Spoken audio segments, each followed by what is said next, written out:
গত 19শে নভেম্বর আমরা সলিল চৌধুরীর জন্মশতবর্ষে পা দিলাম। সলিল চৌধুরীকে আমরা মূলত একজন অসম্ভব প্রতিভাবান গীতিকার, সুরকার, সঙ্গীত পরিচালক হিসেবে চিনলেও সলিল চৌধুরী কিন্তু একজন প্রতিভাবান গল্পকারও বটে।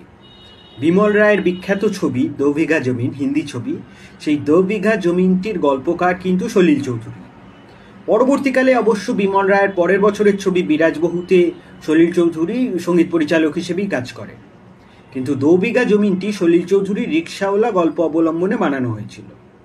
এই রিক্সাওয়ালা ছাড়াও সলিল চৌধুরী আরও অনেকগুলি গল্প লিখেছেন, যেমন তার মধ্যে ড্রেসিং টেবিল, চাল চোর ইত্যাদি আছে, মূলত 4-এর দশকে লেখা। ওই 4-এর দশকে আরও কয়েকটি নাটকও তিনি রচনা করেছেন, ফলে সলিল চৌধুরী একজন নাট্যকারও বটে। সলিল চৌধুরীর সংকেত, ইঙ্গিত, অরুণোদয়ের পথে ইত্যাদি নাটকগুলি সেই সময় বেশ জনপ্রিয় হয়েছিল। গণনাট্যের নাটক ছিল, সেগুলি বেশ জনপ্রিয় হয়েছিল। এই বাদে সলিল চৌধুরী তো কবিতা লিখেছেন বেশ কিছু, এবং সলিল চৌধুরী 7-এর দশকে একটি ছবিও পরিচালনা করেছিলেন। 6 ঋতু একদিন সম্ভবত ছিল ছবিটার নাম, তবে সেই ছবিটার সম্পর্কে বিশেষ কিছু জানা যায় না।